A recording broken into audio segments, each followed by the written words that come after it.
Welcome back. ಇವತ್ತು ಮೈಸೂರಿಗೆ ಗೃಹ ಸಚಿವ ಡಾಕ್ಟರ್ ಜಿ ಪರಮೇಶ್ವರ್ ಭೇಟಿ ನೀಡಲಿದ್ದಾರೆ. ಪೊಲೀಸ್ ಅಧಿಕಾರಿಗಳ ಜೊತೆ ಗೃಹ ಸಚಿವರು ಸಭೆ ಮಾಡ್ತಾರಂತೆ. ಘಟನೆ ನಡೆದ 3 ದಿನದ ಬಳಿಕ ಇವತ್ತು ಮೈಸೂರಿಗೆ ಗೃಹ ಸಚಿವರು ಹೋಗ್ತಿದ್ದಾರೆ. ಘಟನೆಯ ಸಂಪೂರ್ಣ ಮಾಹಿತಿನ ಪಡ್ಕೊಳ್ತಾರಂತೆ. ಆ ಮೂಲಕ ಅಧಿಕಾರಿಗಳ ಜೊತೆ ಸಭೆ ಕೂಡ ಮಾಡ್ತಾರೆ ಗೃಹ ಸಚಿವ ಡಾಕ್ಟರ್ ಜಿ ಪರಮೇಶ್ವರ್. ಘಟನೆ ಆದ ಬಳಿಕ ಒಂದು ಹೇಳಿಕೆ ಕೊಟ್ಟರು. ಪೊಲೀಸರು ಅವ್ರ ಕರ್ತವ್ಯ ಮಾಡ್ತಿದ್ದಾರೆ ಬಿಡಿ, ಯಾರು ಗಲಭೆ ಮಾಡಿದ್ದಾರೋ ಅವರ ವಿರುದ್ಧ ಕೂಡ ಕ್ರಮ ಕೈಗೊಳ್ತೀವಿ ಅನ್ನೋ ರೀತಿಯಲ್ಲಿ ಮಾತಾಡಿದ್ರು. ಬಟ್ ಈಗ 3 ದಿನ ಆಯ್ತು, ಈಗ ಭೇಟಿ ಕೊಡೋದಕ್ಕೆ ಮುಂದಾಗಿದ್ದಾರೆ.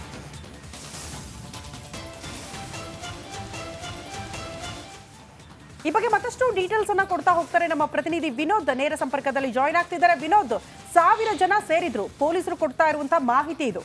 ಬಟ್ 15 ಜನರ ಬಂಧನ ಸಾಕ? ಒತ್ತಡ ಏನಾದ್ರೂ ಇದೆಯಾ?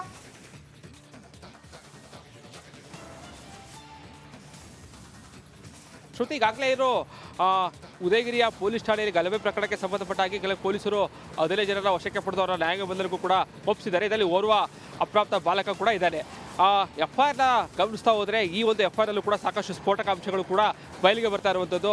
ಉದಯಗಿರಿ ಠಾಣೆಯ ಸಬ್ ಇನ್ಸ್ಪೆಕ್ಟರ್ ಸುನಿಲ್ ಅವರು ದೂರಿನ ಆಧಾರದ ಮೇಲೆ ಮಾಡಿರುವಂತಹ ಎಫ್ಐಆರ್ ಇದು.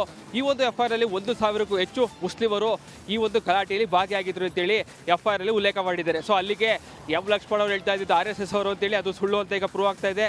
ಜೊತೆಗೆ ಈಗಾಗಲೇ ಏನೋ ಈ 1000 ಏನೋ ಪುಂಡರೇನಿದ್ದಾರೆ ಅವರಲ್ಲಿ ಈಗ ಸದ್ಯಕ್ಕೆ ಸಿಕ್ಕಿರುವಂಥದ್ದು ಕೇವಲ 15 ಮಂದಿ ಮಾತ್ರ. ಈ 15 ಜನರಲ್ಲಿ ನಿಜಕ್ಕೂ ಕೂಡ ಒಂದು ಘಟನೆಯಲ್ಲಿ ಕಲ್ಲೆಸ್ತಂತಹ ಕೇವಲ 4 ರಿಂದ 5 ಜನ ಮಾತ್ರ ಅಂತೇಳಿ ತಿಳಿ ಬರ್ತಾ ಇದೆ. ಇನ್ನು ಉಳಿದಂಥವರು ಇವರಿಗೆ ಸಪೋರ್ಟ್ ಅನ್ನ ಮಾಡಿದಂಥವ್ರು ಅಂತೇಳಿ ಗೊತ್ತಾಗ್ತಾ ಇರುವಂಥದ್ದು.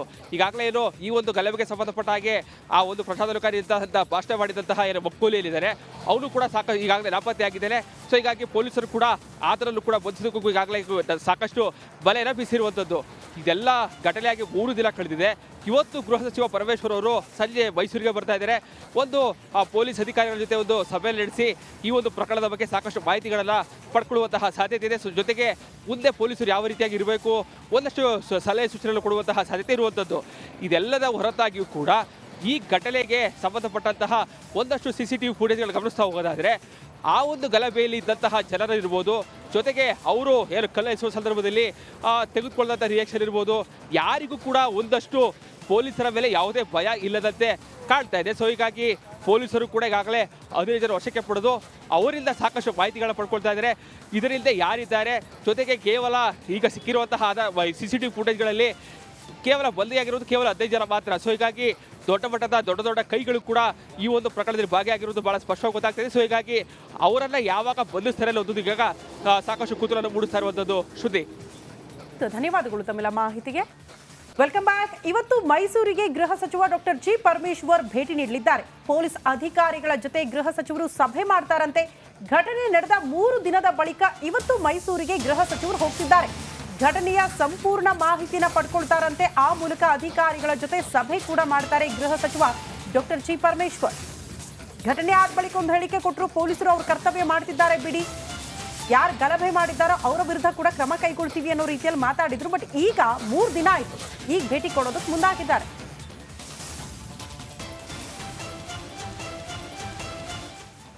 ಈ ಬಗ್ಗೆ ಮತ್ತಷ್ಟು ಡೀಟೇಲ್ಸ್ ಅನ್ನ ಕೊಡ್ತಾ ಹೋಗ್ತಾರೆ ನಮ್ಮ ಪ್ರತಿನಿಧಿ ವಿನೋದ್. ನೇರ ಸಂಪರ್ಕದಲ್ಲಿ ಜಾಯಿನ್ ಆಗ್ತಿದ್ದಾರೆ. ವಿನೋದ್, 1000 ಜನ ಸೇರಿದ್ರು, ಪೊಲೀಸರು ಕೊಡ್ತಾ ಇರುವಂತಹ ಮಾಹಿತಿ ಇದು.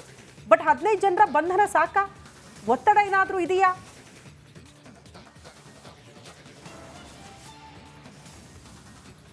ಶ್ರುತಿ, ಈಗಾಗಲೇ ಇರೋ ಉದಯಗಿರಿಯ ಪೊಲೀಸ್ ಠಾಣೆಯಲ್ಲಿ ಗಲಭೆ ಪ್ರಕರಣಕ್ಕೆ ಸಂಬಂಧಪಟ್ಟ ಹಾಗೆ ಕೆಲವು ಪೊಲೀಸರು 15 ಜನರ ವಶಕ್ಕೆ ಪಡೆದು ಅವರ ನ್ಯಾಯಾಂಗ ಬಂಧನಕ್ಕೂ ಕೂಡ ಒಪ್ಪಿಸಿದ್ದಾರೆ. ಇದರಲ್ಲಿ ಓರ್ವ ಅಪ್ರಾಪ್ತ ಬಾಲಕ ಕೂಡ ಇದ್ದಾನೆ. ಎಫ್ಐಆರ್ನ ಗಮನಿಸ್ತಾ ಹೋದರೆ ಈ ಒಂದು ಎಫ್ಐಆರ್ನಲ್ಲೂ ಕೂಡ ಸಾಕಷ್ಟು ಸ್ಫೋಟಕ ಅಂಶಗಳು ಕೂಡ ಬಯಲಿಗೆ ಬರ್ತಾ ಇರುವಂಥದ್ದು.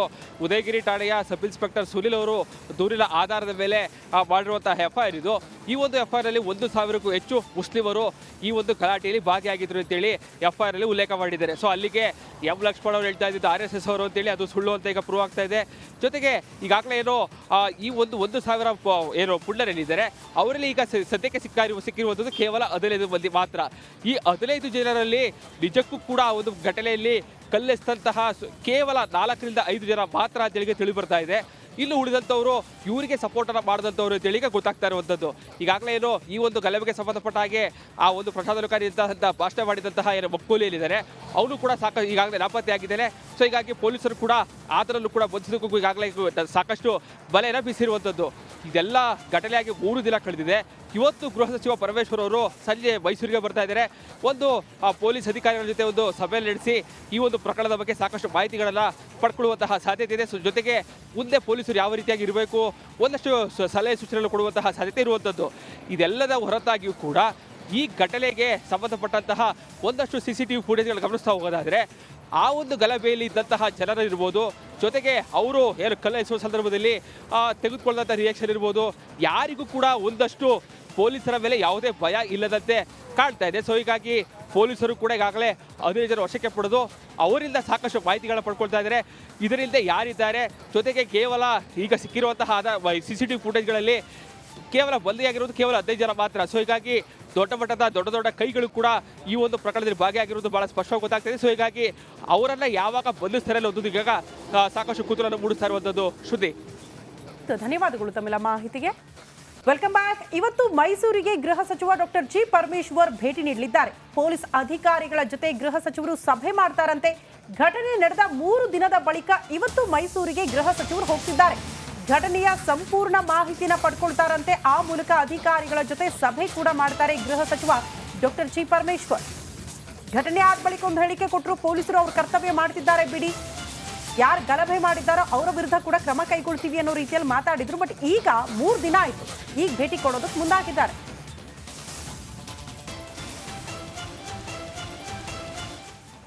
ಈ ಬಗ್ಗೆ ಮತ್ತಷ್ಟು ಡೀಟೇಲ್ಸ್ ಅನ್ನ ಕೊಡ್ತಾ ಹೋಗ್ತಾರೆ ನಮ್ಮ ಪ್ರತಿನಿಧಿ ವಿನೋದ್. ನೇರ ಸಂಪರ್ಕದಲ್ಲಿ ಜಾಯ್ನ್ ಆಗ್ತಿದ್ದಾರೆ. ವಿನೋದ್, 1000 ಜನ ಸೇರಿದ್ರು, ಪೊಲೀಸರು ಕೊಡ್ತಾ ಇರುವಂತಹ ಮಾಹಿತಿ ಇದು.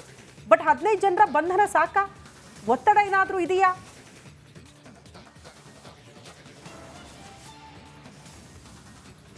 ಶ್ರುತಿ, ಈಗಾಗಲೇ ಇರೋ ಉದಯಗಿರಿಯ ಪೊಲೀಸ್ ಠಾಣೆಯಲ್ಲಿ ಗಲಭೆ ಪ್ರಕರಣಕ್ಕೆ ಸಂಬಂಧಪಟ್ಟ ಹಾಗೆ ಕೆಲವು ಪೊಲೀಸರು 15 ಜನರ ವಶಕ್ಕೆ ಪಡೆದು ಅವರ ನ್ಯಾಯಾಂಗ ಬಂಧನಕ್ಕೂ ಕೂಡ ಒಪ್ಪಿಸಿದ್ದಾರೆ. ಇದರಲ್ಲಿ ಓರ್ವ ಅಪ್ರಾಪ್ತ ಬಾಲಕ ಕೂಡ ಇದ್ದಾನೆ. FIRನ ಗಮನಿಸ್ತಾ ಹೋದರೆ ಈ ಒಂದು FIR ಅಲ್ಲೂ ಕೂಡ ಸಾಕಷ್ಟು ಸ್ಫೋಟಕ ಅಂಶಗಳು ಕೂಡ ಬಯಲಿಗೆ ಬರ್ತಾ ಇರುವಂಥದ್ದು. ಉದಯಗಿರಿ ಠಾಣೆಯ ಸಬ್ ಇನ್ಸ್ಪೆಕ್ಟರ್ ಸುನಿಲ್ ಅವರು ದೂರಿನ ಆಧಾರದ ಮೇಲೆ ಮಾಡಿರುವಂತಹ FIR ಇದು. ಈ ಒಂದು FIR ಅಲ್ಲಿ 1000ಕ್ಕೂ ಹೆಚ್ಚು ಮುಸ್ಲಿಮರು ಈ ಒಂದು ಗಲಾಟೆಯಲ್ಲಿ ಭಾಗಿಯಾಗಿದ್ರು ಅಂತೇಳಿ FIR ಅಲ್ಲಿ ಉಲ್ಲೇಖ ಮಾಡಿದ್ದಾರೆ. ಸೊ ಅಲ್ಲಿಗೆ ಎಂ ಲಕ್ಷ್ಮಣ್ ಅವರು ಹೇಳ್ತಾ ಇದ್ದಿದ್ದು RSS ಅವರು ಅಂತೇಳಿ ಅದು ಸುಳ್ಳು ಅಂತ ಈಗ ಪ್ರೂವ್ ಆಗ್ತಾ ಇದೆ. ಜೊತೆಗೆ ಈಗಾಗಲೇ ಏನೋ ಈ 1,000 ಏನು ಪುಂಡರೇನಿದ್ದಾರೆ ಅವರಲ್ಲಿ ಈಗ ಸದ್ಯಕ್ಕೆ ಸಿಕ್ಕಿರುವಂಥದ್ದು ಕೇವಲ 15 ಮಂದಿ ಮಾತ್ರ.